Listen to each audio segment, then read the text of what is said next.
Pinag-aaralan po ng lokal na pamahalaan ng Albay na putulin ang supply ng kuryente at tubig sa tinatawag na permanent danger zone sa Bulkang Mayon. Yan ay para hindi na magpabalik-balik ang mga residente roon. Mula sa lungsod ng Legazpi, lalawigan ng Albay, nakatutukoy si Susan Enriquez. Susan.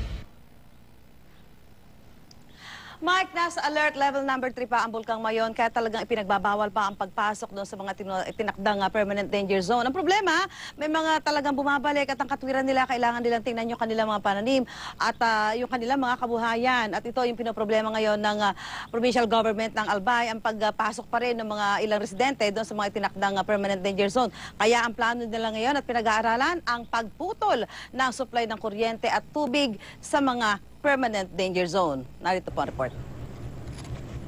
Permanent danger zone ang 6 na kilometro sa paligid ng Bulkang Mayon, pero kapag hindi ito nag-aalboroto, pwedeng manirahan dito. Pero ngayon nasa alert level 3 ang Mayon Volcano, mahigpit ang pagbabantay sa mga residente. Gayunpaman, may mga hindi nagpapapigil at binabalik-balikan ang kanilang kabuhayan. Kaya ang lokal na pamahalaan ng Albay, pinag-aaralan ng putulan ng supply ng tubig at kuryente, ang permanent at extended danger zone. Ayaw na raw kasing maulit ng Provincial Disaster Risk Reduction Management Council o PDRRMC na maulit ang nangyari ng pumutok ang Bulkang Mayon noong 1993, kung saan mahigit 70 ang namatay, karamihan mga magsasaka.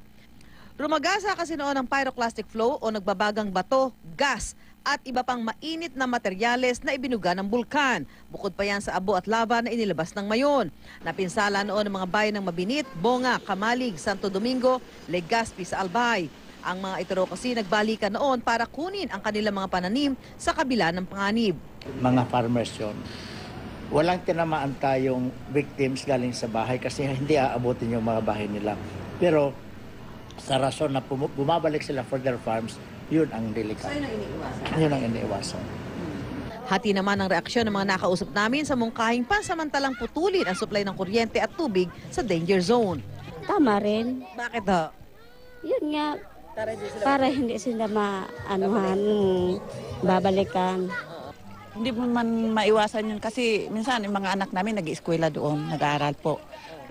Kahapon, 2 lalaki ang inabutan ng mga tauhan ng Philippine Army sa loob ng 6-kilometer permanent danger zone. Kailangan daw nilang kunin ang kanilang pananim at kabuhayan. Absolutely no man's land. Yun ang order talaga. So dapat walang papasok. Sa Manyog ko, dahil mo kung nagtitira, nagiling lang.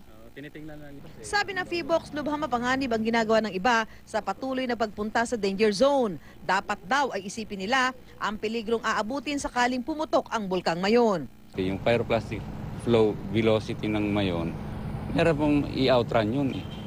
Yung 100 km per hora, tapos rough terrain. Hanggat maaari, zero casualty ang target ng provincial government sakaling pumutok ang bulkan. Kaya kung ano pa man ang katwiran o dahilan ng mga nagpupunta sa danger zone, ito ang paalala ng PDRRMC. Sa principle of disaster risk management, the first priority is life.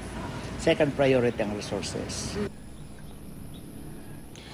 Sakaling putulan ng supply ng kuryente at tubig ang mga tinakdang permanent danger zone, umaasa ang provincial government ng Albay na kahit paano ay talagang mapipigilan nila ang pagpasok ng mga kababayan natin dito na nagsasabing kailangan lamang nilang tingnan yung kanilang mga kabuhayan kaya sila bumabalik sa mga pinagbabawal na lugar. Mike?